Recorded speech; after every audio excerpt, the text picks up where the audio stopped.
का स्वागत करता हूं आप ही के यूट्यूब चैनल में। वीडियो को स्टार्ट करने से पहले आप सभी से रिक्वेस्ट करूंगा, अगर अभी तक आपने चैनल को सब्सक्राइब नहीं किया तो उससे रिक्वेस्ट ऑल भी प्लीज चैनल को सब्सक्राइब कीजिए। तो चलिए स्टार्ट करते हैं। जहां पर देखिए आज हम लोग डिस्कशन करेंगे अबाउट आईटीसी लिमिटेड शेयर के बारे में डिस्कशन करेंगे। जहां पर स्टॉक में चेक किया जाएगा तो ऊपर से लगभग 35 से 40% ऑलरेडी स्टॉक क्रैश कर चुका है। तो अब यह है कि इंपॉर्टेंट रीजन कि किस कारण से इस स्टॉक में इतनी पिटाई हो रही है। आज के दिन में भी चेक किया जाएगा तो अच्छा खासा गिरावट हुआ। तो किस कारण से गिरावट हो रहा है, कहाँ तक गिर कर जाएगा, साथ साथ आज बजट में ऐसा क्या हुआ जिस कारण से गिरावट और बढ़ गया, इन सभी चीज़ों को चेक किया जाएगा। तो यानी बजट के ऊपर जो बजट जो आज हुआ है, अनाउंसमेंट हुआ, उसमें क्या ऐसा इंपॉर्टेंट ट्रिगर था, उसको हम लोग मेजर डिस्कशन करेंगे। तो सबसे पहला चीज़ देखिए, बताना चाहूँगा कि अगर सबको ऐसा लग रहा है कि कंपनी का वैल्यूएशन काफ़ी हाई है, तो ऐसा नहीं है। वैल्यूएशन कंसर्न यहाँ पर नहीं है, देख सकते हैं 18.8, इंडस्ट्री का 43.5 देख सकते हैं, यानी कि काफ़ी सस्ते वैल्यूएशन में ये ट्रेड कर रही है। मार्केट कैप को चेक कीजिए, डेट यानी कर्ज को चेक कीजिए, बहुत ही शानदार है, देख सकते हैं। डेट यानी नाम मात्र इनका मार्केट कैप से कंपेयर कीजिए तो अगर ऐसा है कि डेट फ्री कंपनी है, तो फंडामेंटल कंपनी का कोई प्रॉब्लम नहीं है यहाँ पर। लेकिन प्रॉब्लम यहाँ पर क्या है, वो है, अगर आप चेक कीजिएगा तो है प्रॉब्लम्स यहाँ पर आ रहे हैं, टैक्सेशन एंड रेगुलेटरी कंसर्न्स यहाँ पर देखने को मिल रहे हैं। देख सकते हैं टैक्सेशन, रेगुलेटरी चैलेंजेस यहाँ पर फेस करना पड़ रहा है कंपनी को, और अनसर्टनिटीज अभी भी है कि अनसर्टनिटी अभी भी बरकरार है। तो ये चीज़ जो होता है ना अनसर्टन, ये चीज़ मार्केट को पसंद नहीं आता, तो अभी भी अनसर्टनिटी बरकरार है। क्या है, हम लोग उसको आगे चेक करेंगे। उसके अलावा आज का जो सेंटीमेंट था वो तो ओवरऑल मार्केट में हम लोग को पता है कि बहुत ही खराब था। एसटी, एलटीसीजी सबको लेकर के अपडेट आया तो मार्केट तो ऑलरेडी क्रैश किया, साथ में ये भी गिरा, तो मार्केट का सेंटीमेंट आज खराब था, वो भी रीजन है। साथ साथ टेक्निकल ट्रेंड एंड ब्रोकरेज रहता वो भी काफी बेरिश है स्टॉक को लेकर के, इस कारण से इस स्टॉक में अच्छी खासी पिटाई देखने को मिल रही है। तो सबसे पहले चीज देखिए, हम लोग चेक कर लेते हैं ब्रोकरेज के बारे में। तो उसको चेक करने के बाद फिर हम लोग रिमेनिंग स्टेप बाय स्टेप हर एक चीजों को चेक करेंगे। तो सबसे पहले चीज देखिए, अगर ब्रोकरेज को चेक करेंगे तो ये 30 तारीख का अपडेट है, बताना चाहूंगा, जिस कारण से स्टॉक में तो तेजी बनना स्टार्ट हुआ ही था, उसी समय ही ब्रोकरेज रहता है, उन्होंने अपडेट दिया। देख सकते हैं उन्होंने रिड्यूस रेटिंग दे दिया ऑन आईटीसी। टारगेट प्राइस 314 का 314 का रखा, देख सकते हैं। और ये अपडेट देख सकते हैं ये देख सकते हैं ये 30 जनवरी को आया था। और नाम है ब्रोकरेज का, वो है आपका प्रभुदास लीलाधर। तो ये ब्रोकरेज रहता है ना, हर दिन एक नया नया नया रिपोर्ट आता है, कोई ना कोई ब्रोकरेज आ जाता है, जिस कारण से सेंटीमेंट तुरंत में नेगेटिव हो जाता है, तेजी बनना स्टार्ट होता है, सेंटीमेंट नेगेटिव हो जाता है, यानी कि सेल ऑन राइज से लोग यहाँ पर काम करें। जैसे स्टॉक में तेजी बनती है, उसको फिर पीट करके नीचे कर दिया जाता है, तो सेल ऑन राइज वाली स्ट्रैटेजी से काम करें। तो ब्रोकरेज का टारगेट 314 का था, जिसके नीचे आज करंटली ये ट्रेड करी थी। आज का भाव को चेक कर लेंगे तो 310, 310 का यहाँ पर देखने को मिला, 310 का। अब आगे बढ़ते हैं। अब बताना चाहूंगा कि आज जो गिरावट है उसके पीछे रीजन क्या है। तो सबसे पहला चीज देखिए, यहाँ पर अगर चेक कीजिएगा तो shares of ITC and corporate Philip India dropped in trade on Feb first as new excise duty.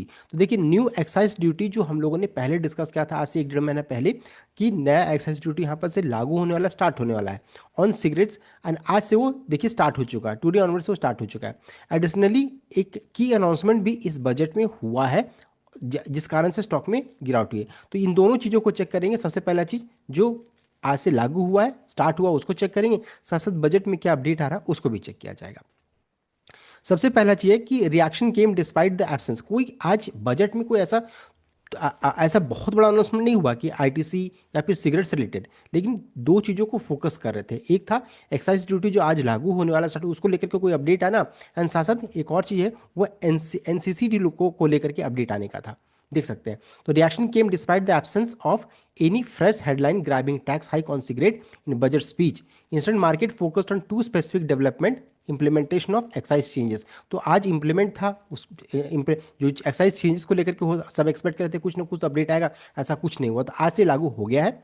Announced earlier in December, and statutory changes in NCD rate for tobacco product which has added policy uncertainty of for tobacco stocks. तो अब देखिए NCCD जो रहता है उसको लेकर के यहाँ पर चेंजेस किया जा रहा है, एंड ये लागू भी होगा, तो उसको लेकर के फिर से अनसर्टेनिटी जो रहता है ना, 1 2 महीने के लिए फिर से स्टार्ट हो जाएगा, तो ये यहाँ पर हो रहा है। अभी अगर चेक करेंगे तो जो अभी जो एक्साइज ड्यूटी हाइक जो हुआ है उसको लेकर के पहले चेक कर लेंगे। तो the sharp selling on ITC was largely link to fact that cigarette taxation overall announced on December 31 is now effective from 1 February, आज से लागू हो जा रहा है। Under the new framework excise duty on cigarette were restructure to range of 2050 to 8,500 per 1000 sticks alongside 40% GST. तो GST तो पहले लग ही रहा था, प्लस एक्साइज ड्यूटी स्टार्ट हो जाएगा।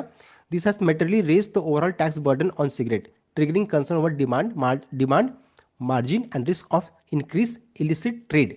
तो अगर ऐसा हुआ, मान लीजिए सिगरेट्स का दाम बढ़ जाता है, तो डिमांड को लेकर के प्रॉब्लम है, यानी डिमांड घट सकता है, मार्जिन प्रेशर आ सकता है, साथ साथ इलिसिट ट्रेड यहाँ पर देखने को मिल सकता है। ये सभी चीजें आज से स्टार्ट हो जाएगा, यहाँ पर डर है, बिकॉज नया एक्साइज ड्यूटी आज से लागू हो रहा है। ये पहला रीजन।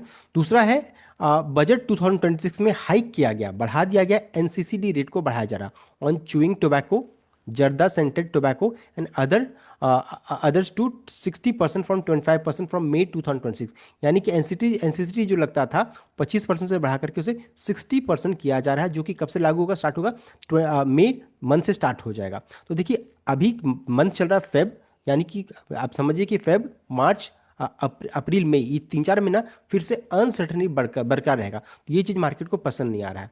और एनसीसीडी होता क्या है, तो देखिए एनसीसीडी रेट जो होता है उसको बढ़ा दिया गया है, अभी तक इंपोज नहीं किया गया, स्टार्ट नहीं हुआ, इसको बस बढ़ा करके बोला गया कि 25% से बढ़ा करके 60% कर दिया जाएगा।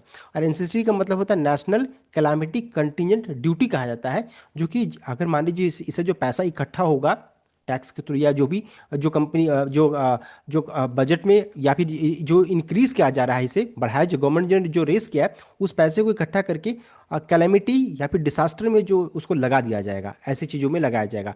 तो ये कंटिजेंट या कैलेमिटी का पैसा में यूज़ किया जाएगा, ये कहने का मतलब है। However, budget has also clarified that effective duty rate will continue at 25। अभी 25% रहेगा, मई से ही स्टार्ट हो जाएगा, 60% हो जाएगा through a notification, meaning there is no immediate increase in tax outgo for cigarette companies. तो अभी देखिए कहा था ना कि लिखित रूप में डिस्क्लोजर अभी नहीं आया, बस ये अपडेट आया है, जब ये नोटिफिकेशन आएगा तब ये लागू होगा। तो इसका मतलब क्या है कि अभी भी अनसर्टेनिटी बरकरार है, ये 3-4 महीने में और क्या होगा नहीं पता। In simple term, this is not a tax hikes today but future enabling provision. ये फ्यूचर का प्रोविजन है, देख सकते हैं। The government has created room to raise the duty later without changing the law. ये चीज यहां पर देखने को मिल रहा है, एक बस एक रास्ता बनाया गया है कि हम लोग चाहेंगे तो फिर और इसे बढ़ा सकते हैं। ये चीज यहां पर देखने को मिलता है, अनसर्टेनिटी यहां पर है। साथ ही साथ अगर चेक कीजिएगा तो करंटली हम लोग 53% यहाँ पर टैक्स लग रहा है। अगर डब्ल्यूएचओ को नॉर्म को चेक कीजिएगा तो 75% लगता है। तो ये सभी अनसर्टनिटी अभी भी यहाँ पर बरकरार है, इस चीज़ को ध्यान दीजिएगा। तो इस कारण से जितने भी टोबैको या आईटीसी या फिर गॉड प्रिवेंटिव ऐसे रिलेटेड स्टॉक्स में गिरावट देखने को इस कारण से मिल रही है। तो policy changes, taxation and overhang and uncertainty जो होता है, ये सबसे बड़ा रीजन यहाँ पर बन रहा है इन सभी स्टॉक्स के लिए।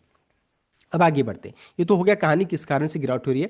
अब यहाँ बताना चाहूँगा जिनके पास आईटीसी का स्टॉक है या फिर जो भी आईटीसी का शेयर खरीदना चाहते हैं, बताना चाहूँगी कंपनी यहाँ पर 6.5 रुपये, 6 रुपीज़ 50 प्रति शेयर का कंपनी ने डिविडेंड डिक्लेयर किया है। एंड यहाँ पर अगर चेक करेंगे तो डिविडेंड का रिकॉर्डेड, कंपनी अनाउंस का रिकॉर्डेड 4 फेब 2026 का फिक्स किया गया है। यानी कि जो भी 3 फरवरी तक, 3 फेब तक इस शेयर को खरीद करके रिकॉर्डेड 4 फेब तक रखेंगे, वही इस डिविडेंड के लिए एलिजिबल रहेंगे। अब डिविडेंड का पेमेंट कब तक हो जाएगा, तो will be paid between 26 Feb and 20 Feb के बीच में, इसी बीच में अंतराल में इस डिविडेंड का पेमेंट भी कर दिया जाएगा। साथ साथ बताना चाहूँगा कि देखिए अगर आप इस शेयर को रखते भी हैं, मान लीजिए डिविडेंड के पॉइंट ऑफ व्यू से, तो भी यहाँ पर रिटर्न अच्छा खासा आ जाता है, बिकॉज अभी तो डिविडेंड मिल ही रहा है। साथ साथ अगर चेक कीजिएगा तो मई जून मंथ में फिर से कंपनी यहाँ पर डिविडेंड अनाउंस किया, यानी कि फिर नेक्स्ट क्वार्टर में भी डिविडेंड अनाउंस करती है, ऐसा हिस्ट्री में देखने को मिला है। तो वैसा बहुत ज़्यादा डर की बात भी नहीं है, हो सकता है आपको फिर रिवर्सल भी देखने को मिल जाए। अब चार्ट टेक्निकल को चेक करेंगे तो देखिए टेक्निकली काफ़ी बेरिश जोन में है।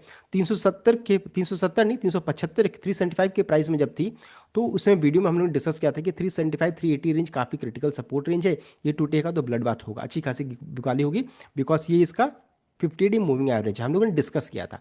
जिन्होंने भी उस वीडियो को वॉच किया होगा तब तो अच्छा खासा उनको प्रॉफिट ऑलरेडी आ चुका होगा, बिकॉज वो बच गए होंगे। और हम लोगों ने ये भी डिस्कस किया था कि in head and shoulder pattern बना हुआ है, अच्छा खासा ब्रीच हो रहा है, बिकवाली हो सकती है। देखिए अच्छा खासा टूटा है, और अब लेकिन ये ध्यान दीजिएगा बिल्कुल अपने सपोर्ट के पास आ चुकी है। सपोर्ट इसलिए बोल रहा हूँ क्योंकि इससे पहले भी देखिए यहाँ से जब भी गिरावट हुई थी तो ब्रेकआउट यहीं से स्टार्ट हुआ था। इससे पहले ये रेसिस्टेंस का काम करता था, ध्यान दीजिएगा, इससे पहले ये रेसिस्टेंस का काम करता था, फिर सपोर्ट का काम करने लगा।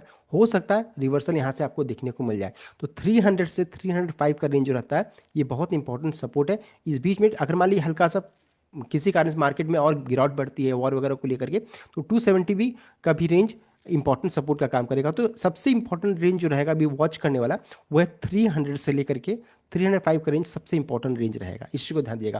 और यहाँ से एक रिवर्सल होना होगा तो होगा, नहीं तो फिर ये रेंज फिर खुल जाएगा, इस चीज़ को ध्यान दिएगा। ये रेंज फिर आ जाएगा जो कि फिर फिर लंबे कंसोलिडेशन में फिर स्टॉक चली जाएगी। इस चीज़ को ध्यान दीजिएगा, ये रेंज सबसे क्रिटिकल रेंज रहेगा। इस चीज़ को ध्यान में रख करके कोई भी ट्रेड इनिशिएट कीजिएगा। मैं आपको कोई बायर सेल रिकमेंडेशन नहीं दे रहा हूँ। ये चीज़ है तो किस कारण से गिरावट हो रही है हम लोगों ने डिस्कस कर लिया, टेक्निकल पार्ट को चेक कर लिया एंड ब्रोकरेज रिपोर्ट को भी हम लोगों ने चेक कर लिया। थी कंप्लीट अपडेट। आई होप आपको लाइक या शेयर किया, चैनल को सब्सक्राइब किया। Thank you.